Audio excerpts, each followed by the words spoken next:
Activities of Chinese firms in Nigeria have been a source of concern to parliamentarians in the country, and there have been motions and bills for such activities. These activities include oppression, victimization, assault, among others carried out on Nigerians who work in these Chinese firms. The recent of such concern is from the federal lawmaker representing Ukwa East, Ukwa West Federal Constituency, Uzoma Abonta. The lawmaker raised an alarm into the obnoxious activities of a group of Chinese company known as Inner Galaxy in his constituency in Abia State. He says the activities of these Chinese firms, which must be urgently investigated by the federal government, can be likened to another phase of colonization, as the Nigerian workers are engaged to work in a dehumanizing condition with strict rules for as low as 500 naira daily for a 13-hour hard labor. This company called Galaxy, or whatever name they are called, in towards the end of Okwa West, close to Obiwo, they came, Inner Galaxy, they came, acquired a whole lot of lands, fraudulently too, deceiving the people, I'm sure, with the aid of and the help of the highly placed people in quotes. Of course, the villagers, what can they do? What do they know? And they've been tricked to taking their land. As if not enough, we are now suffering slavery. In the said company, you are offered jobs, no employment letter, no offer letter, no terms of conditions of work. You may come to work on Monday, and the man tells you, work no day, work you finish, and you just go. I doubt, it is doubtful if they have their papers, if they are into Nigeria lawfully. We need to know. And let's also the volume of what they produce. SON, I'm being informed, the day SON will come, they will produce a special thing they will show them. When they leave, they lower their standard. So we need to know what these 5 companies do and how they operate. So the treatment they are giving to people is so much. Sexual harassment, I will see on chat between a Chinese and some girls. If you do not have sex with them, then you're in trouble. For the men, you dare not call a Chinese man by his name, Mr. Xuan, then you are sacked. You are being caned. You'll be caned and horsewhipped. And we hear, as any little resistance, they'll call in army patrol or police patrol to harass the people further. If we're taking those from China, is there a guarantee that they must punish us?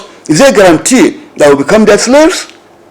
Enough is enough. I mean, this slave camp is just but one all over Nigeria. We must begin to search to find out what they are doing. Otherwise, I do not think in the next 5 years we'll own our country called Nigeria. We'll call it China-Nigeria.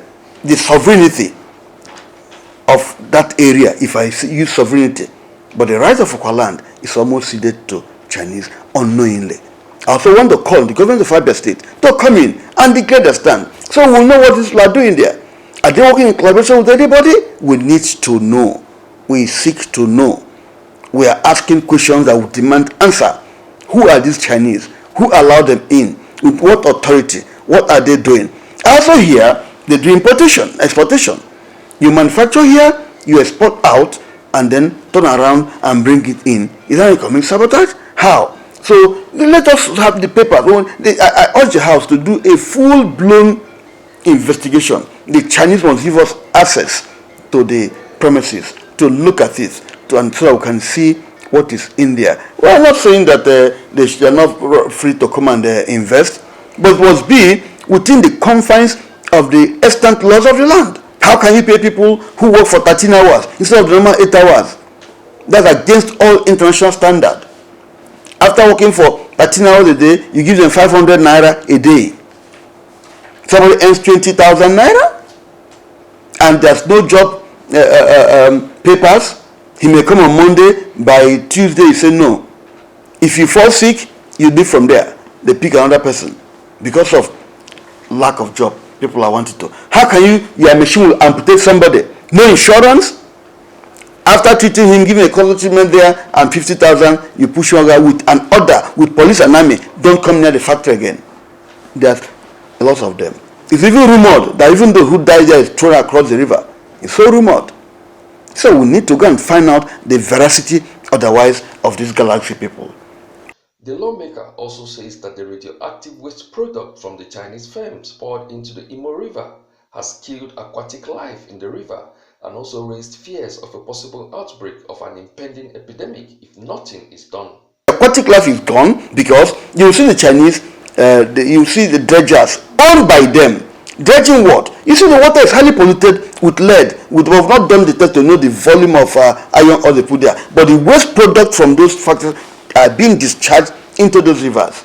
And you know, iron is injurious. So people suffer from various diseases, from cancers and all whatnot. I think it is related to this. The Umahala community is suffering most. Go there, see the number of blind people and all whatnot. And they take certain drugs and so on to prevent themselves. And exposing the workers with no helmet, with no prevention, with no safety gadgets, no even medical facilities. Look at where they eat. You can't put your dog there and compare what the Chinese eat. You can see that level of apartheid and segregation. Is that what we're going to go through again? That is dangerous. The lawmaker is calling on the federal government to compel the Immigration Service to investigate the status of the Chinese firm, the police to investigate the criminal activities of the firm, and also the Corporate Affairs Commission to ascertain if the firm in a galaxy is truly registered and certified fit to operate in Nigeria.